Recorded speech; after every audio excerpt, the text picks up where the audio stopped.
Welcome to the Three Parallels podcast with your host, the Dr. Branch, where we rediscover who we were, embrace who we are, and make room for who we're trying to become. The content of this podcast is for informational, educational, and entertainment purposes only. The information shared, including any materials linked to this podcast, is not a substitute for professional advice, therapy, diagnosis, treatment from a physician, therapist, coach, or other qualified professional. The views, thoughts, and opinions expressed are my own and do not reflect any of those organizations or affiliations that I may be connected with. This podcast is designed for edutainment purposes, which is the blend of education and entertainment. Viewer and listener discretion is advised. Gator Talk. Gator Talk is the post-show Q&A session for the podcast. Every Friday, let's get ready to take the Three Parallels podcast beyond the episode. Join me, 9 a.m. Pacific Time, 12 p.m. Eastern for Gator Talk, our exclusive post-show Q&A session. Kick back, relax, step into the living room, a space for open, laid-back conversations with your hosts, me, Dr. Jason Branch, and fellow listeners. Let's break it all down together, what resonated, what hit home, and what's shifting in your journey from who you were to who you are and who you are becoming. It's real, it's raw, it's Gator Talk. Don't just listen, join the conversation. See you Friday. The Gator Scales Journal. It's game time. The Three Parallels podcast just leveled up with a powerful new resource for your journey and transformation. Introducing the Gator Scales Journal, your personal guide to shifting you from who you were to embracing who you are and to recognize who you are becoming. This isn't just a journal, it's a game changer for your growth, mindset, and evolution. Click the link to order your copy today or check it out on Amazon. Take ownership of your progress and don't forget to subscribe, share, like, and comment. Let's get to work, baby Gators. Are you stuck in the trunk of your own car, watching life pass you by? It's time to slide into the driver's seat with a licensed therapist as your co-pilot. Whether it's your first time in therapy, you need a push for growth, or you finally ready to invest in your mental wellness, I got you. With over 20 years of experience, I help people move from who they were to embrace who they are and make room for who they're trying to become. Therapy with me is real, raw, intentional, authentic, and of course, hilarious. Let's break some cycles together, shift your mindset, and unlock your best self. I'm on the passenger side messing with the radio, holding the map up, and we're going wherever you would like to go. Give us a call today at 404-436-2540 or shoot me a text to book your free consultation. Check us out on the web at www.drjbranch.com. Look forward to connecting with you. Have a great day.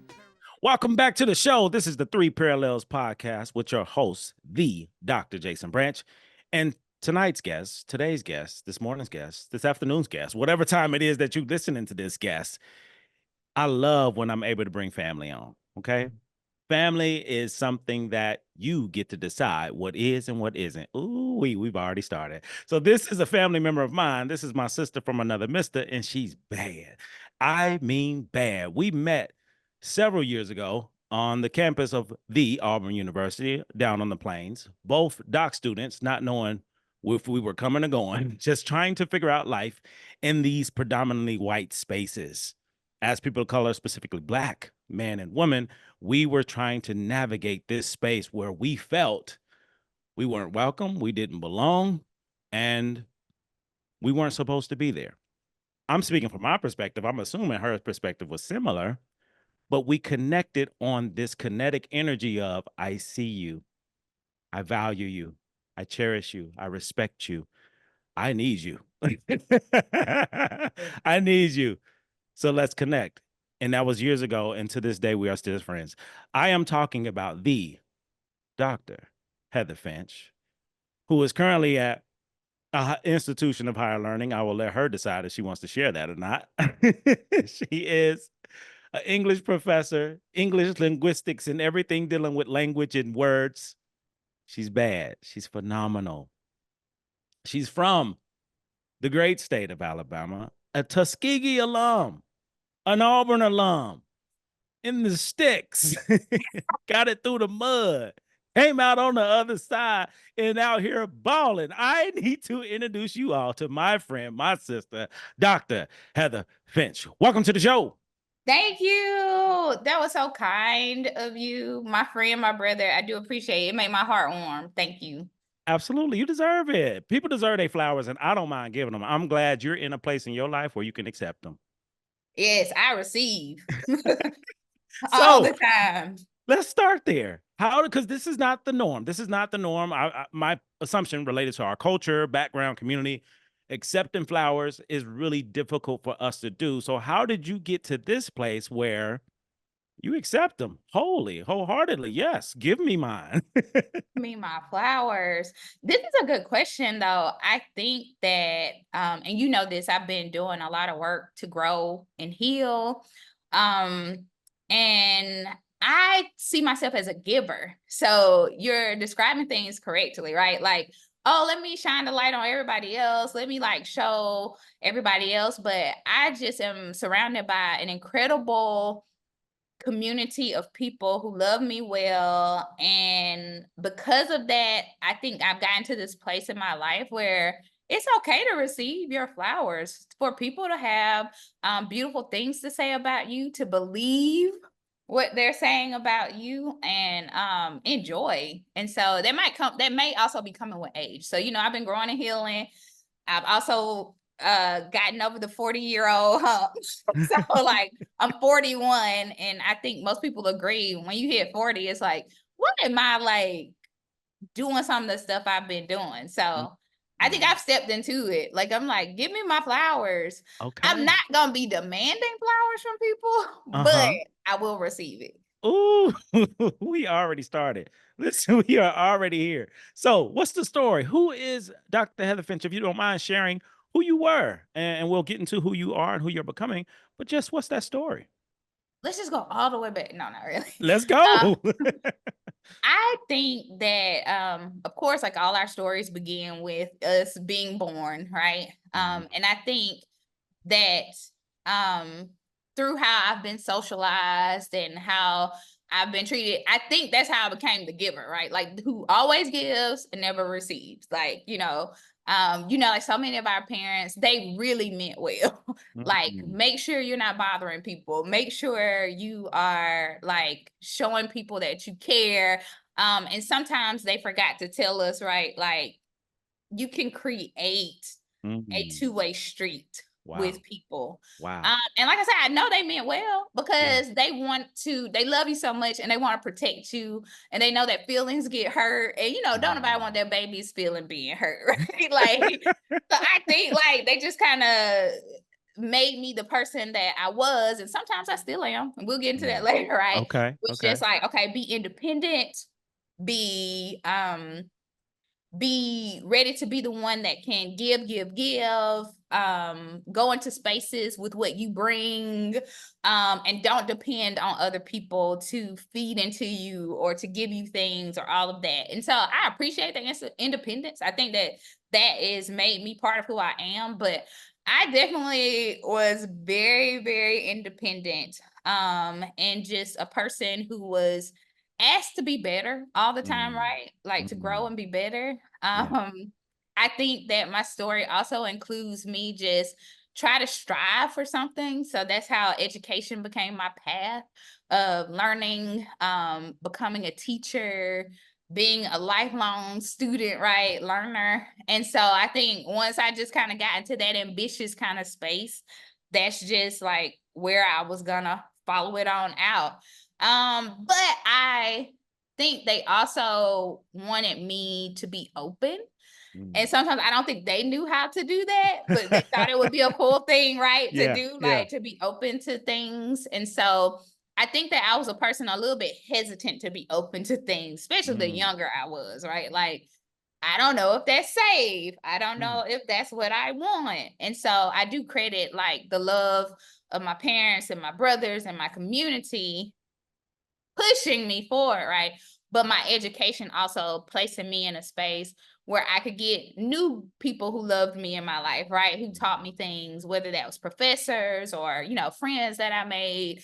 And so I was just this person really trying to find her way Mm. Mm. and not always knowing what that way was supposed to be. Yeah. Sometimes I Yeah. tell people I was stumbling through life. Yeah. And I don't want that to sound bad, but it's also kind of true, right? Like Okay. it's like, Okay. okay, let me just see what's gonna happen next. And Yeah. so by God's grace, thank you, Wow. Jesus. Okay. The stumbling worked out. Okay. So let me ask, going back, you mentioned who you were related to um not really having that courage or confidence to say or do or be, just not really knowing and not really choosing to know or do things different.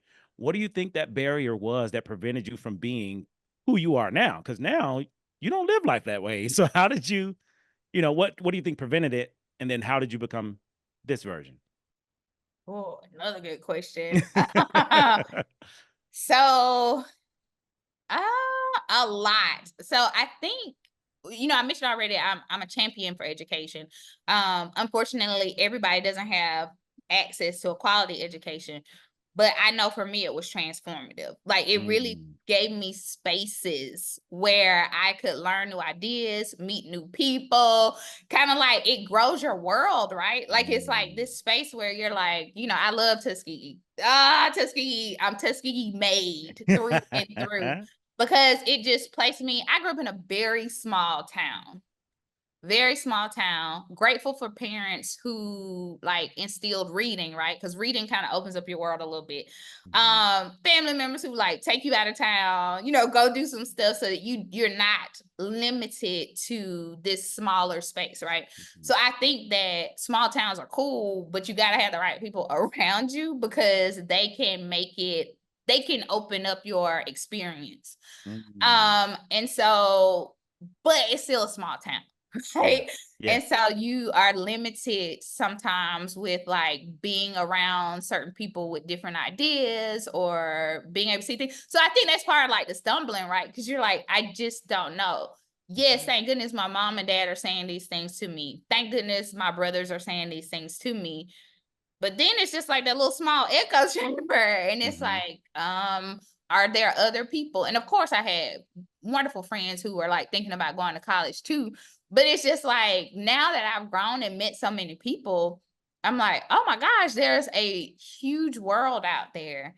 mm. So maybe that was part of the barrier for me. Yeah. Age, I'll throw age out there again, right? Mhm, Like mhm. if you keep living, God gonna keep teaching you, and you gonna keep, you know what I mean? Keep Yeah, living, absolutely. part of the process. Yeah. So being 40 plus now, 41, right? I think that that gives you a level of confidence to, of course, God continuing to work in my life and showing me that He really does mean that thing new every morning, right? Everything's new Mhm. every morning. Yeah. And then like my really good friends like you, right? Yeah. Who have challenged me, loved on me, made sure I was doing things. My mama was what did she do the other day? I said something. She swear I tell everybody need to go to therapy. And I was describing something and it was just concerning to me what a particular person had done. And Mhm. so I was like, they need to get into some therapy. And mom Mm. was like, Heather, you say that to everybody about everything. And I was like, no, I don't. And so I gave her the details of what had happened in this situation, and even Yeah. she had to stop and go, "Ooh, yeah, I think they need to go see a therapist as well." So my therapy journey, like being able to talk to a person who is skilled, right? Mm. Someone who has a skill, and not just a skill, but I would even say my therapist has the anointing too, right? The ability to work with other people and help them situate themselves. And so all these things have just like having access to them. Then I didn't have access to stuff like this back Yeah. in the day. Yeah. I don't know if I needed it. You never know in the past Mhm. like what you need, but Yeah. I don't even know if anybody talked about mental health. Whoa. Whoa. Let's go down that road. This is good. Go. Let's go. Yeah, I think that one thing I thought was really cool is that my parents did have lots of conversations with us, right?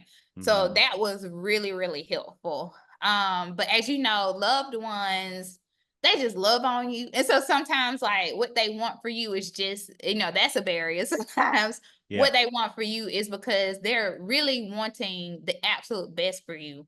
And so my parents were especially my dad. My dad was like, the world is yours. Like, Yeah. throw you out there. They threw me on a plane when I was 15 by myself. Was like, enjoy. And I was like, what? Who are these people? Yeah. But like, I just don't think beyond our talk about God and, prayer and all those things, there just weren't any discussions. And I don't know if it's because, like, I believe they just didn't have that information at the time. Also, remember, I'm in a small town. So, like, what you have access to is also limited. And what do you do when you don't have access? That's why I'm always telling people quality access makes the difference. Ooh. Ooh. I mean, do you hear me? Time out. Wait a minute. Hold on. Time out. Listeners, real quick. This is why, okay? Understand why. Every time you listen to this podcast, any episode, you need to have your Gator Scales journal. You need your journal. We growing scales because the guests on here are dropping gems. They dropping jewels. They hitting you in the head with a honey bun. I need you to take notes, okay? Do not let this energy, do not let these words just go by in your ear and out. Write it down, make it real. So please, let's get back to it. Listeners, listen, I'm trying to guide you on this journey, okay? Y'all hearing it here first. This not rehearsed. This not recorded. I mean, it's recorded, but not recorded. Y'all know what I'm trying to say. This is real, okay? This is happening in real time. So pay attention, write it down. So could you continue this piece? Because it's profound. It's really big what you're sharing. Yeah, quality access. I think that a lot of times we like to throw things around at people like, oh, you should this. Oh, you should that. Oh, you know how people love to do it. Like, figure it out. But honestly, most people need quality access to certain things.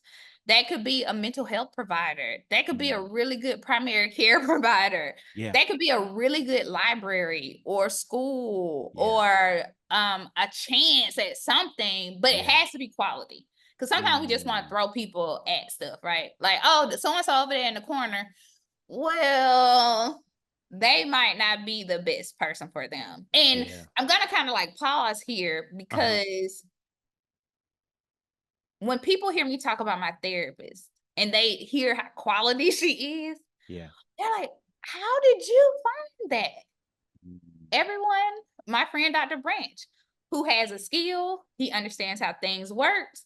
He made sure I had quality access. I wasn't just some person that, like someone said one day, go find your therapist. And then I was like, so who is that? And like, how do I do that? Because that's what we do to a lot of people, right? We're like, hey, go do this. Oh, go find this. Oh, go be this. And it's like, we don't walk by them or walk alongside them to make sure it's quality access they're getting. And sometimes you got to be invited, right? Everybody don't allow. I did invite you. I was like, hey, how do I start this? How do I find this? But a lot of times I think that people are just failed in that way, that it's not quality access that they're getting. Someone's just handing them something or throwing, like you throwing something at somebody like, here, like, go do this, go get this, go eat that. And that is not what our world needs. We need people to have better access to quality things because I'm a testament. I had an incredible college that I went to. Now, I was from a small town. So you can kind of imagine education probably wasn't, the public school system probably wasn't top tier, right? But going to college, an accredited, acclaimed university, wow, it really helped open me up to also different people, different ideas, different perspectives. And man, God did a good one for me on that one, making sure I got that. And my family supporting me and making sure I got there as well. But had I not had any of that stuff, I'm not sure. Wow. I don't think education is the only way or the only thing people need quality access to, but it's the one I can kind of champion most for people. Wow. Wow. Powerful stuff. And it connects dots to where I would love for us to dive into a bit. I shared during your introduction my lived experience, and I projected my lived experience onto you. I don't know that to be true or not. So I would love to hear your perspective, especially as a Black woman in the same spaces that I was in. at a higher level with getting a terminal degree and just not having a lot of people, like you said, quality access of people Right. within the culture, within the community. I would love to hear your actual experience and not my beliefs about your experience. Yeah, for sure. It was very clear when I left my historically Black college or university, Tuskegee, right, and went into a predominantly white institution. Mm-hmm. Um, it was clearly different, like Yeah. shockingly to some extent. And I was surprised at myself that I was shocked Mm-hmm. because I mean, I knew it was a white school, right? Mm-hmm. I knew that. I also knew that my school was predominantly Black. Like I knew that. But when I actually got on campus, I was like, whoa, this is like way different than even I could have like prepared myself for. And you Yeah. also know what graduate school, there isn't a welcome the way they try to do with undergraduate students. Oh, So okay. it's kind of like when you come in as a graduate student, you're considered to be like an advanced adult who is like capable of figuring out dynamics with other people. Mm-hmm. And for me, I went into graduate school right after undergrad. So I wouldn't have called myself an advanced adult, right? Yeah. Like Yeah. I, Yeah. I would not have categorized myself as such. So it became interesting because I had to start really remembering how I was being perceived as a Black Mm-hmm. woman, Wow. and also paying attention to the dynamics among students that I was teaching. Yeah. I actually wrote a piece with some colleagues where I reflect over the first class I was part of, and I looked out into the students sitting in the in the class, and I only had one Black student, Mm. one. Yeah. And he was just as surprised to see me as I was, right, to Yeah. see him. And Absolutely. so we actually um kind of saw each other Yeah. and I don't know if he would, and I still know him. He's a wonderful person.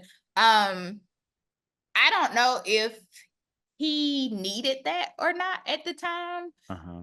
but it's because of him and me noticing his experiences that I really became committed to how to make sure everybody in my classes feel welcome. Because that Mm. has to be disorienting, right? Yeah. To come into a place where it's very clear physically who's different.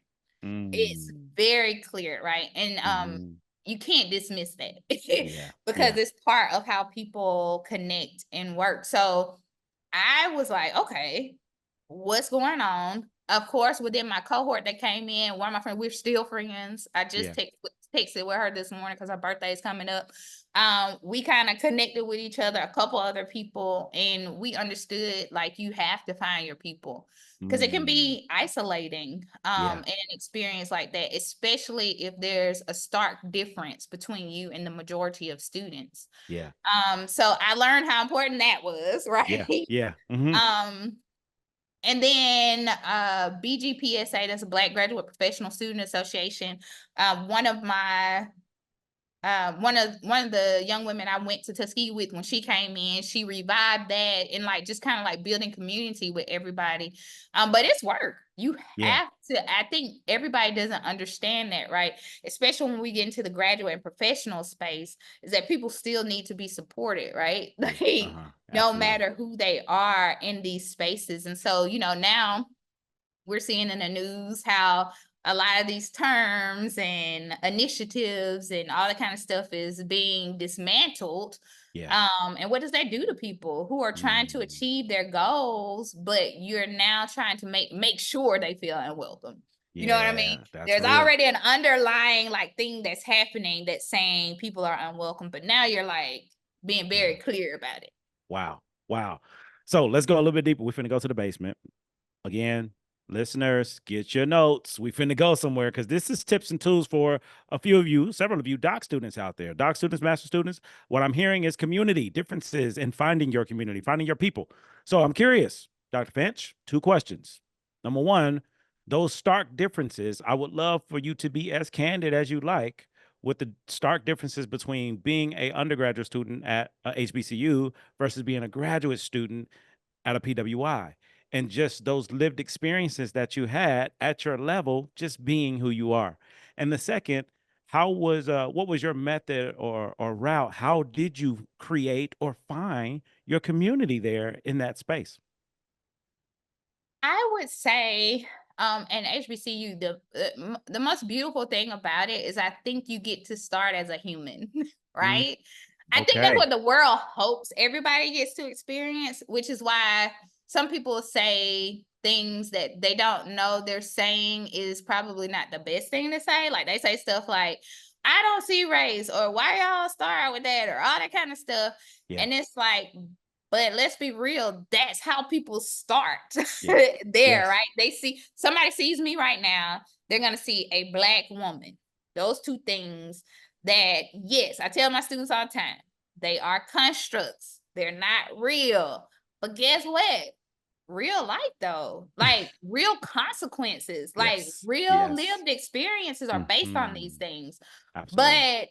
But when you're at an HBCU like Tuskegee, I don't think that's where we start, right? Hmm. You're this human. Maybe some people see a woman, right? Yeah. If they're Yeah. looking at me physically, but I don't think it's like a big deal that I'm black Yeah. or I wasn't made to feel different because I was black. Or people are highlighting certain things, right? Yeah. Because I'm black. And we can talk about that too, right? If we want. It's like, I felt like if people were talking to you, it's because they're interested in you or interested in Hmm. your ideas or interested in just what if y'all are have similarities about things that you're working on. If somebody didn't like you, it was probably like they really got to know you. They really Mm. just did not like you, right? Yeah. Yeah. Like there was just something where y'all didn't connect. And so I think Hmm. you get a more in-depth human experience in spaces like that, because when you're growing up in a world where race and gender are dictating a lot of stuff, right? Once you're Hmm. placed in a space where, okay, if most people are black, what are we really doing here, right? Yeah. And not to generalize black people at all or generalize what HBCUs do, but many people come into those places having similar experiences, especially when it comes to racism, right? Or Yeah. things Yeah. like that. Hmm. So it's one of those things where you don't question yourself a lot like you do Hmm. in other spaces where you're trying to like do the mental gymnastics of did that just happen because did that just happen because did that just happen because Yes. kind of skip Yes. over some of those things when you're trying to figure out why something happened, right? Mm. And most of the times you kind of give people grace because you're like, I don't think they did that because I'm black, because 90% of the people here are black. And Yeah. so it wasn't really like based on that. And Yeah. so I remember one time one of my a young man that I went to school with, he was doing a project. We talked about what it was like being black at a university, you know, like a HBCU, and he was like, you also just get better choices, right, of how you want to build community, because Mm. you got all these different options, you can do all these different things, and it's not, oh, I'm looking for the black group Yeah. Yeah. and you default to trying to find the people that look like you actually have to think about, okay, what do I like to do?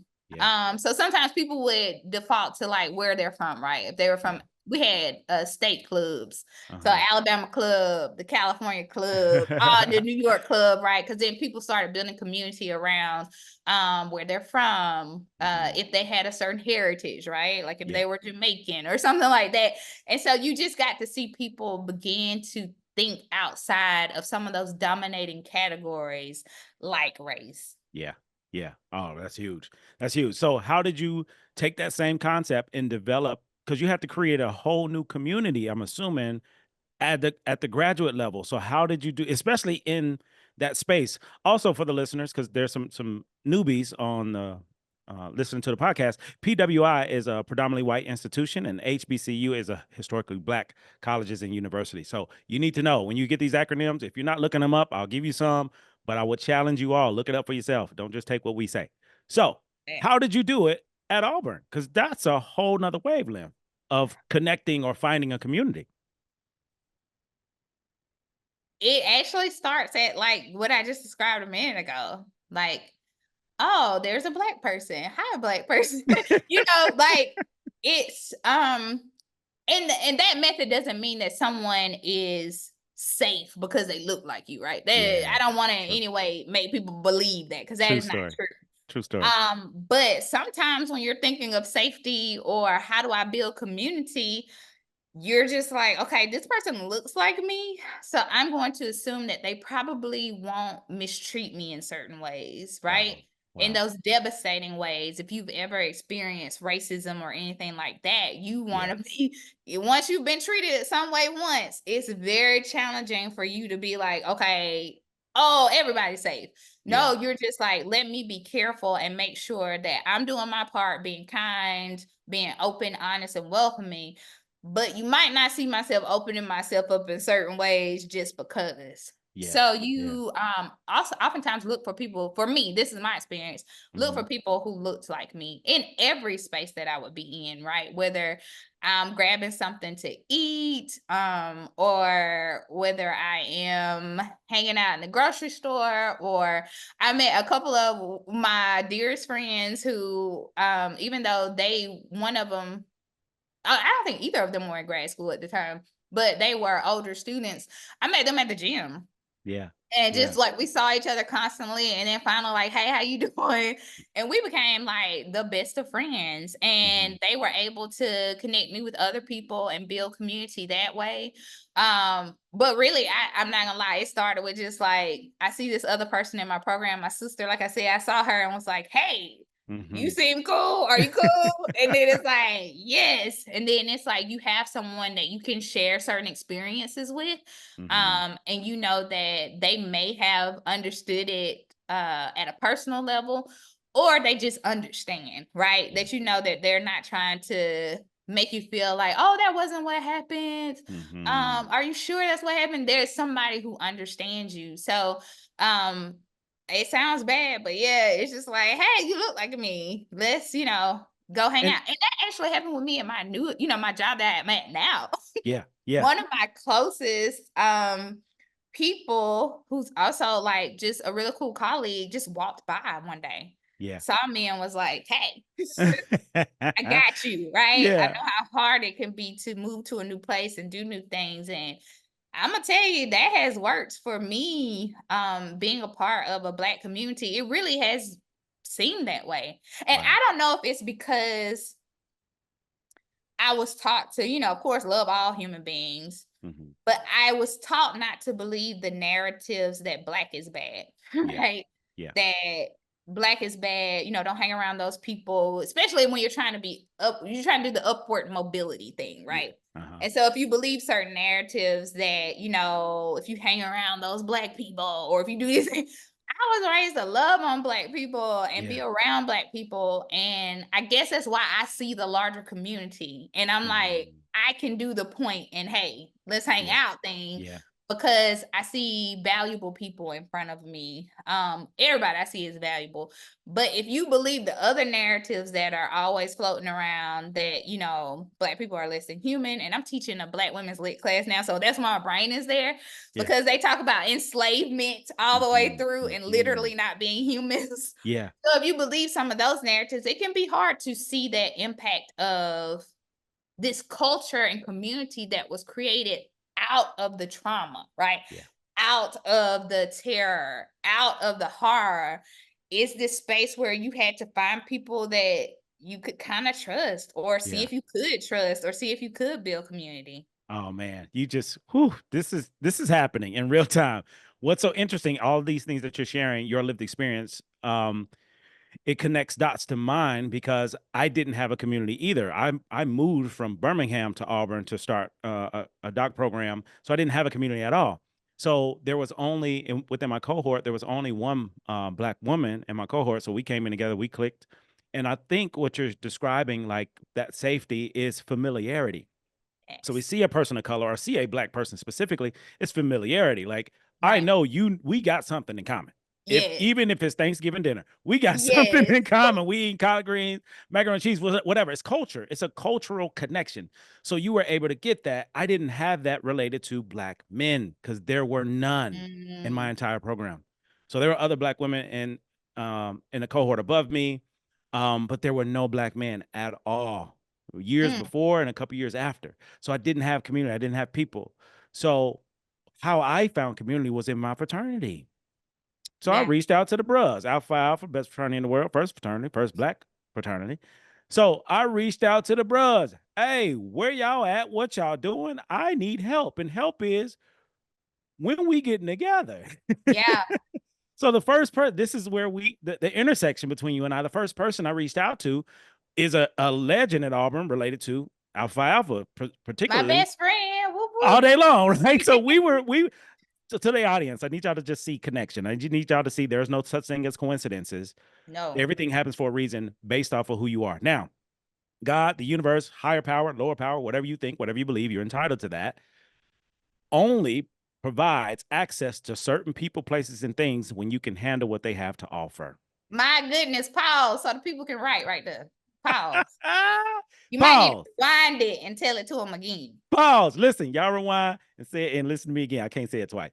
So I love hit it. I that. love that this is recorded. Yes, hit that little But 15 button. everybody take note to what was just said. Yes, indeed. Let's go. This is real. This is raw. This is live. So I was prepared for what was offered to me, which was a legend in the Omicron Kappa chapter, Alpha Phi Fraternity Incorporated. We have me and Dr. Barlow, Durio Barlow, to be exact. Big shout out to A Durio. great human being, A everyone. phenomenal Like human being. one And of we the can love on best him. human beings on earth. But Let's okay. go. So he's a legend to me, always has been. And we came up through undergrad together. We had two different institutions, but it was always love, it was always respect. It was just always, we knew of each other. So when I got to campus for my doctorate, he's the first person I reached out to. And it was open arms.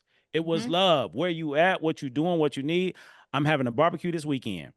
And that's when it started.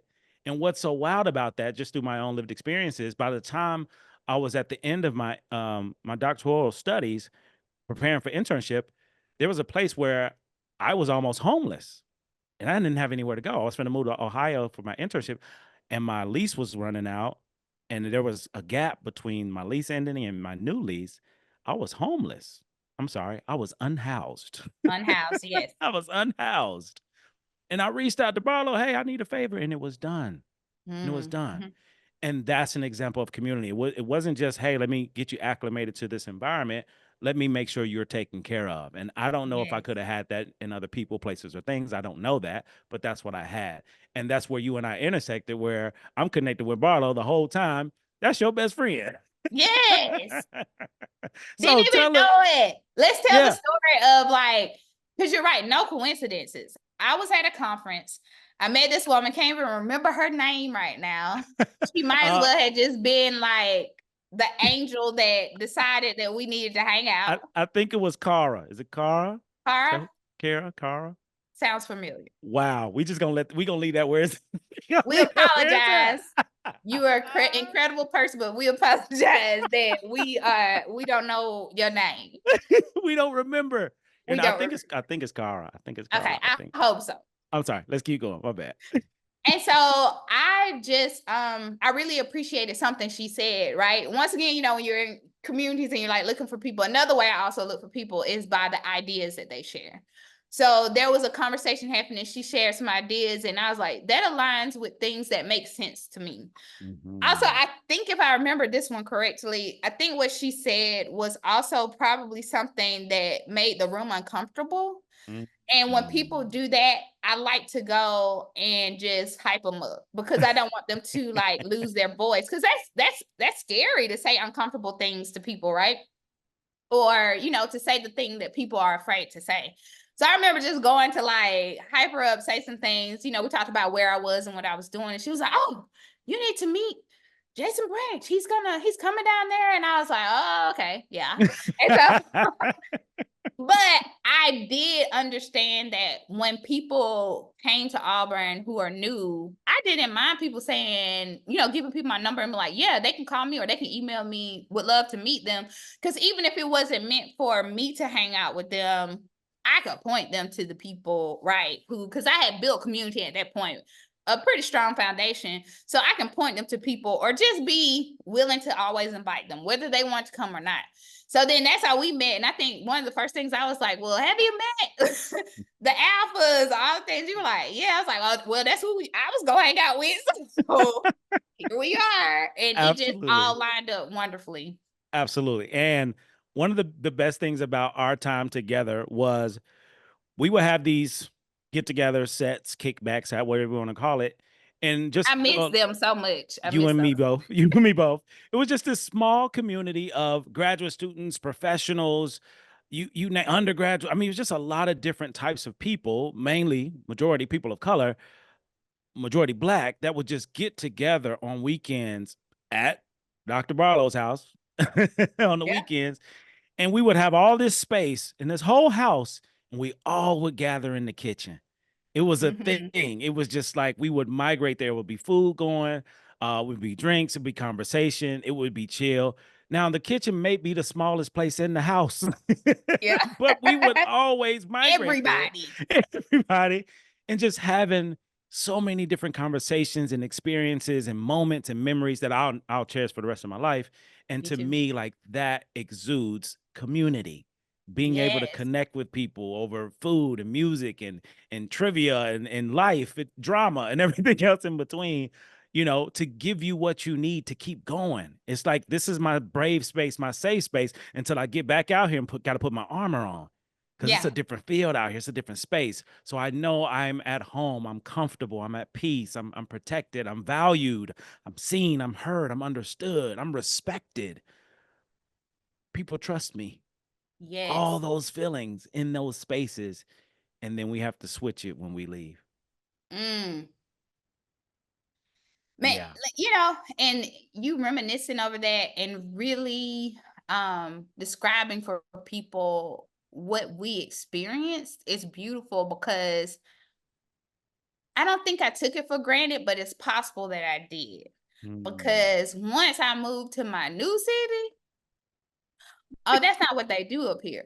Or at least I couldn't find the people, and I can kind of lean in and say, still can't find the people Wow. who know how to do that. And Yeah. what you described is simple. Yeah. We didn't need a concert for us to gather Uh-huh. around. Yeah. We didn't need a comedy show. We didn't Hmm. need a fine dining experience for us to connect and grow. Yeah. And no disrespect to all those things. I love all those things. I will go to go do those things. Yes, yes. But I think a lot of my community is built on that now. Yes. Like if it Yes. ain't a concert or a trip or something has to be happening. But we were just with each other. Yep.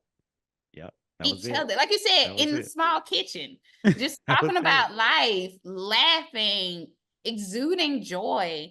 Yeah. And I miss that. Like I miss building community with people that way. No barriers, nothing to distract us, right? Because while those activities are fun, they're kind of also distracting, right? Like Yeah. you then start talking only about the song that the person on the stage is singing Yes. Ooh. versus maybe how you felt about something that happened earlier in the day Ooh. about Ooh. yourself. Wait And a minute. Hold on. so, Time out. Time out. Time out. Listener, I told y'all. Listen, I told y'all who was coming on the show. Are y'all getting these nuggets? Are y'all getting hit in the head with this honey bun? What I'm hearing right now, Dr. Finch is talking about substance, that's it. sustainability, Hey, not fluff, not just, oh, this is exciting. No, how do you feel? And it takes an emotionally intelligent person to even have that question or desire of how do you feel related to your day, what happened, yeah, your experience. That's next level. That's basement level right there. Woo. it's true though. And I really, I mean, it was even funny to me. Like when I first moved up here, my brother has never worried about me making friends or building community. He's seen me do it like his whole life, right? Like he hasn't. But when I moved here, even he noticed. Like he was like, "Oh, so how do we make sure you're okay? Like, how do we make Mm. sure you are finding your people?" And it was much more accidental here. I do have some of those people, but I feel like we had continuity or consistency or something with our group. Like, Yeah. we just had a consistency that allowed for that substance, allowed for that sustainability, and for some and I felt like it was more people I did that with there. Yeah. Like, here, Yeah. I think I can only name probably, like, 4 people that I did that with, Yeah. right? Yeah. And that we have worked to create a space like that with each other, but still, Mhm. I don't think it's at that depth. Yeah, And I I would don't know, do agree. you think it's the world has changed? Or if we were all back in Auburn again, would that still be, like, how we gather? In my humble opinion, absolutely. Absolutely. Iron Bowl 2024, 2025, 2030. As long as Barlow in that area, yes. Because Yeah. I feel as though we go back to who we were. Yes. That's what it is. Yeah, we at this high level. We're doing really great. All of us are very successful in our own way. But that experience during that season, that chapter of all of our lives, we all were going through different things. We go right back to that. So to me, Agreed. it's like homecoming. So I don't Yeah. feel as though that will change, and it's great. Now, if we stayed there as long as we did at this time, that probably wouldn't work out.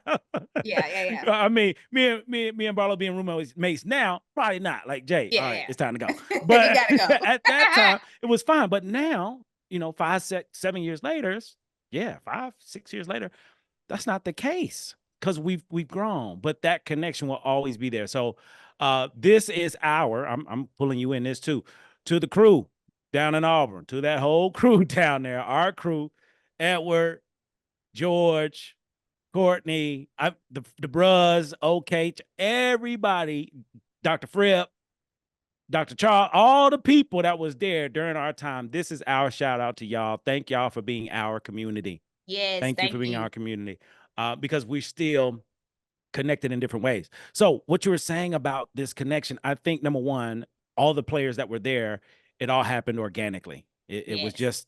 just organic because there was different chapters in season before me and after me that I'm sure was different. Same thing for you. Before you, Yeah. after this was different. What I do feel as though what we all shared was number one, it was a part of Southern hospitality. That Mhm. was one piece.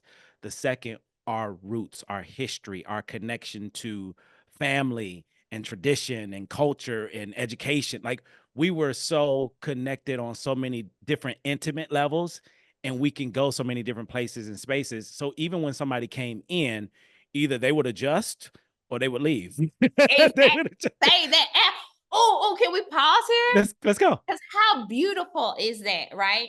Like, we weren't the type of people that were like, what they call it, shape shifting. Yeah. We were honest, true, Yeah. genuine with each other. So you're right. If you couldn't come in being honest, genuine, Yeah. telling the truth, Yeah.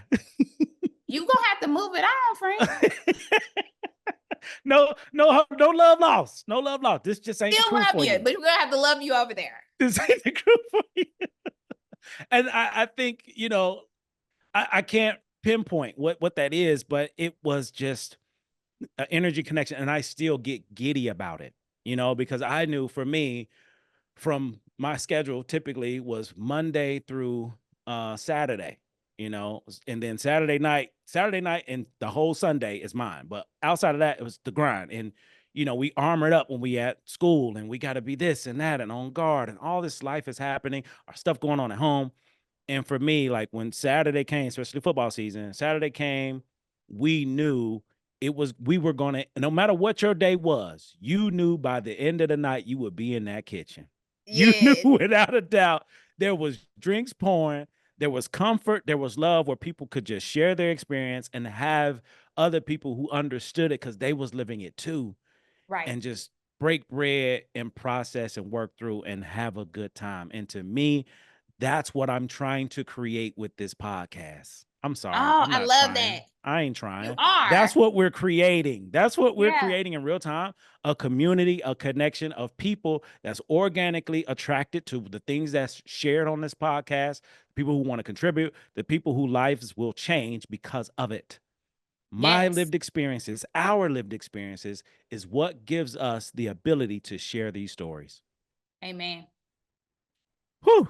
Okay, before we get out of here, before we get out of here, I do want to take a moment. I do want to take a moment because this is really important to me, and I feel as though because I've been a part of your journey on the passenger side because you driving. I'm messing with the radio, Yes. because that's it. It's all I'm doing. And I've seen so many different phases and spaces of your life over the years. And one place and space that I'm so proud of, and this is in real time, you don't even know this yet, this is in real time, is your relationship with yourself. I'm so proud of how you've grown Oh my with gosh. yourself. Not, I don't care about nobody. I'm just being honest. I don't care about nobody else right now at this moment. I love how you have grown because you started to pay attention to you. Amen. And when you started paying attention to you, you started to see who you really was, who you are not, who you trying to Yes. be. And then you began to pay attention to the people, places, and things that no longer fit this person you were becoming. Y'all, when I tell y'all he telling the truth, he is telling the truth. I'm grateful, right? I'm so grateful that we can grow. You Mhm. know, imagine if we couldn't grow. Now I Yeah, know there are some people who probably are choosing not to grow, yeah, or some people that may just have certain experiences that are limiting how they know how to grow. But you're absolutely right. I am at this space of being this person who is much more self-aware than I've ever been in my whole life. Like I have never been this self-aware before. It's a beautiful gift because you need it, right? yes, Like yes, yes, I it keeps me humble in the best way. It allows me to see other people as well and to know how to make those next steps, make those next yes. decisions. It's tough. I tell you all the time. I always say like, "Oh, why we gotta grow and heal? Like, what's this about? What's all this work you, about?" you said, why we got to grow and heal? Why we got to do And both? heal. Why? Who does this, right? Like sometimes I'd be like, God, let's talk about this process you created. Like, why did we do this part? But it is rewarding, right? When you can think back over how you would have responded to something Yes. or how you would have done. And to hear you say that is beautiful. Tony told me that Okay. a few weeks Shout out to ago. your therapist, real quick. Shout out to Shout your out therapist. to Everybody, Tony. shout the therapist out. She was like, I love how you've grown. Because recently I had to have a major conversation with someone that I was like, why I gotta listen? I always be talking junk with Tony.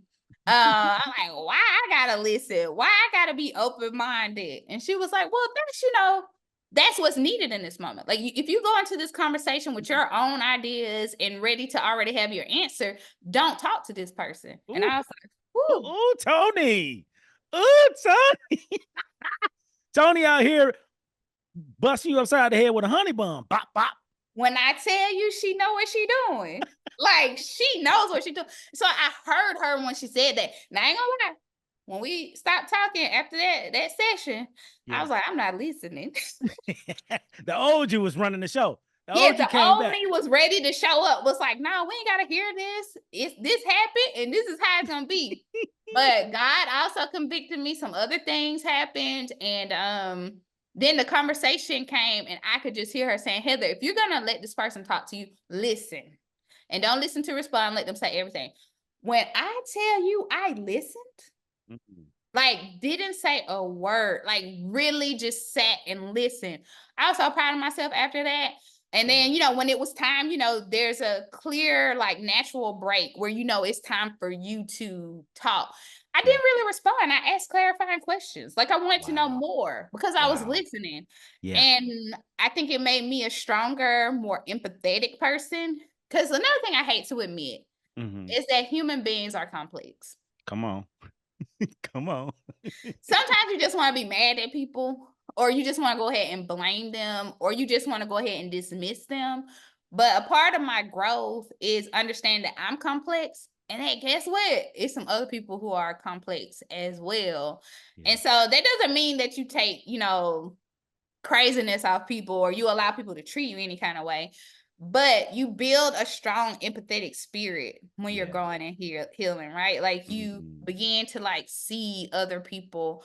And while you got to make your own decisions, because shout out to Tony, she said, but remember to make sure your decisions are informed. Ooh. I Ooh, said, yes, Tony. ma'am. listen, but make sure your decisions are informed. And I was like, you know what? She's right. And so with that, with most people that I'm encountering, right, I'm trying to remember that. Like, Yeah. okay, am I really listening? Right? Yeah. Am I really being thoughtful about the interaction I'm having with people? And that's growth. So Yeah. that Oh, is growth. mic drop. Mic drop. I love it. I love it. Again, big shout out to Tony. Much love to all of the great therapists out here doing great work. Much love to the good therapists. Y'all all right. And we ain't got nothing to say about the bad ones because everybody's saying it for us. Yeah. So big, much love to all the therapists. And for the listeners, shout out your therapist. Hop on social media, make a phone call, send a text message, shout out your therapist. This is something we don't do. And this is something I'm going to promote because why not? Why not? One of the greatest moments in my career, my experience as a clinician in this profession was, I don't remember what year it was, but it was NBA finals championship. The Lakers won. I think it was Lakers, Kobe, Shaq, uh, Meta World Peace, better known as Ron Artest. Ron Artest, he's been a wild, child based off of the media, but he's complex, just like Dr. Finch mentioned. He has a complex life, his background. But when he won the championship, the first time ever I seen anybody shout out their therapist was him, and he shout out his therapist, and that shifted my whole energy and perspective because I didn't know you could do that. I didn't know that was Um, allowed. I didn't know that was legal. I didn't know he was seeing a therapist. It shifted everything for me because, yeah, he may be portrayed a certain way in the media, but he's a complex being just like all of us are, and he's working on it. We working. That's He's it. working on it. He's working on it. We don't know what it's like to be him. People don't know what it's like to be us. Everybody Mhm. is doing the best they can with what they have, Woof. and that's it. So, before we get out of here, I got a few rapid fire questions for you. I hope you're ready. Uh-oh. I hope you're ready. All right. Number one, what would you say is your proudest moment or accomplishment? Oh, Lord. Oh, gosh. I would say my greatest accomplishment is being the best daughter, sister, and friend. Stuff. Good stuff. All right. Who would you say is or was your hero? Oh my God. So many people I love. Shout out, shout out, shout out. Definitely my parents. Love it. Love it. All right. Um, if you could describe in one word, three parallels, who you were, who you are, who you're becoming, in one word, what would you describe each version of yourself? Oh, one Oh, word for I'm putting you to work today. you are like I'm like sir, like I'm ready for like hanging out later. Like now you got me like okay. Um, I was I was afraid. I am growing. Mm. Um, I will become better. Ooh, bars, bars. Let's get your Gator Scales journal out and start writing. All right, couple more. If there is a word, phrase, memory, or moment that has stuck with you personally and professionally, what is it? Share it with the listeners. My mom and her best friend told me when I was like 22, earn everything. And that's made a difference in my life. Ooh, come on, Auntie Neil. Come on, Grandmama Yes. Neil. Come on, Mama They Neil. actually took any if there was going to be any entitlement in me, they took it out Wow. because they reminded me that sometimes it doesn't seem fair or feel good, but there's power in earning everything. Ooh. You just brought something up. Listen, we just gonna go, okay? Because that's what we do. You brought something up that really hit me, and it relates to community, it relates to culture, it relates to family. One thing that I love a lot of things. One thing I love about family is family's ability to humble us accordingly. I Yes. love, I don't care how big you get. You can be Oprah. When Oprah go home, she's a different person. They call Okay. her something different when she go home. So I don't care how big you are, how big of a celebrity, how much money you make. When you go home, you are humbled accordingly because your family know you to be who you once was. Now, that can be a gift and a curse, but that's who they know you as. So they will keep you in that space until they figure out who you actually are. But Mm-hmm. family to me is an indicator of, listen, you getting too big. Come on Yeah. back down. I remember when, which is okay. It don't have to be used in a negative way, but it's like, yo, don't forget where you came from. Don't Okay. forget where you came from. Don't forget it. And that's like a deep part of me as I evolve, right? Is I still hold on to those foundational things. Yeah. And I'm great. Like you said, I welcome it. Like you said, don't be negative or mean with it. But Yeah. I welcome people who know you well, who can point and say, hey, okay, let's be careful. Yes. Let's make Yes. sure we got this thing. Absolutely. Absolutely. All right. Had to bring that in. So, two things, and we almost done. An interesting fact about Heather that nobody knows. Oh, I didn't know. We in the basement. I'm such an open book. I feel like everybody knows everything. Not quite. Now, I'm gonna share something that everybody doesn't know that I'm proud of, and I'm glad I can finally say this like publicly and everybody's listening. Heather is a person. This is why you're thinking about yours because this don't count for you. Okay. Don't count. So one thing that stood out to me about Heather, I gotta give love. One thing that stood out to me about Heather is she writes personalized cards. So she don't just have regular like Hallmark cards with a little gold stamp. She got a card I can't even spell to this day. I've been getting these cards for over a decade now. I can't spell them. I think it's papaya, papayas, whatever. Oh my It gosh. it's like paper mache.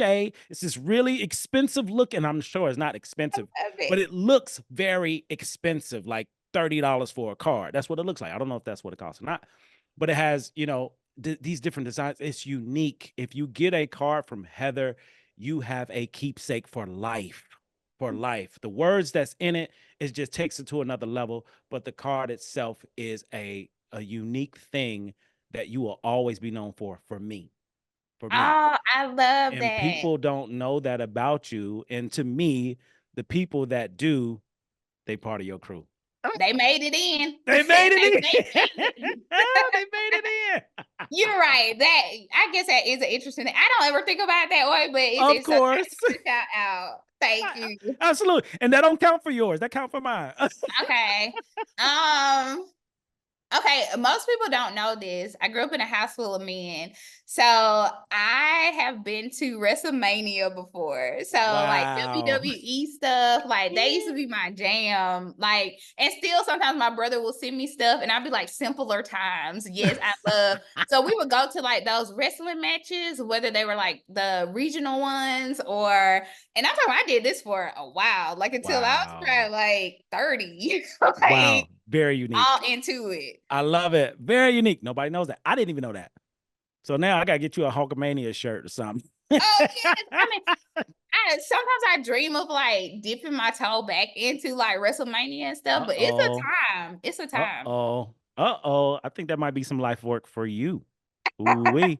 All right, last thing, life work. As you all know, to the listeners and the newbies that's joining us, I offer life work, not homework. Homework, you take it home, you do it, you never remember it again. Life work, you do it, your life will change. So I got some life work for you, and then I would love for you to share life work with the listeners. So my life work for you is because your better self shared in real time on this show that she wants to go back to WrestleMania. That's what your better self said. I'm just gonna leave that with that. That's Okay. your life work if you decide. So if you could offer a keepsake to the audience or life work to them or a challenge to them or a push to them or something to get them to do something different, what would it be? Oh my gosh. I always say this anytime I'm talking to people, and it's gonna sound a little corny in the beginning, but y'all stick with me. So I don't know if any of y'all watch Friday Night Lights, but Coach used to say to the team, and they would chant, clear eyes, full hearts, can't lose. And they had that deep Southern accent. So y'all are just getting a little bit of my Southern accent, but the deep Texas Southern accent. And I love to say that to people just to remind them to keep those eyes open, right? Like look around, be open to things, pay attention. So maybe this week and the coming weeks, pay attention to something you haven't paused to look at before, right? Keep that heart full, right? Keep that passion burning. If you feel like you don't have a full heart, you feel like you don't have a passion, find it, right? Like spend some time looking for it because you deserve it. You deserve to have your heart full. Or maybe let's go back to where we started this conversation. Maybe you haven't been receiving the love that you deserve, right? Ooh, ooh. Fill that heart up this week in the coming weeks. Don't let your heart just sit there. Keep it full. And remember, you can't lose. And I'm about to quote somebody we might be on this podcast with. Okay. Always says to me, you either win or you learn. You don't lose. All day, all day. I told y'all. I told y'all. I told y'all. I told y'all. She came with it. Dr. Finch is here. This is the first episode that you're on. I am having you back because we got even more to talk about. I hope this podcast episode has been beneficial to you. And if it has, please share it. Don't keep this to yourself. Give it away. Give it away. All right. Yes. So if people want to get in contact with you, how can they connect with you? I actually have a website. Okay. www.heather, HEATHER, Finch, FINCH.com. And so like it gives you a chance to like send me a message, check out stuff that I do, learn more about me. Perfect. Perfect. Excellent. Thank you so much. And for all the listeners, thank you all for tuning in, for checking in. Again, share this, like it, share it, comment it, engage, interact. Dr. Finch has made herself available. Reach out, connect. You never know. You might get in the circle too. It's work though. That means Yes. you gonna have to do some work first. So this has been another phenomenal episode of the Three Parallels podcast with your host, Dr. Jason Branch, where we discover who we were, who we are becoming. Thank you all. Have a great day. You've been given life work. Get to work. Peace.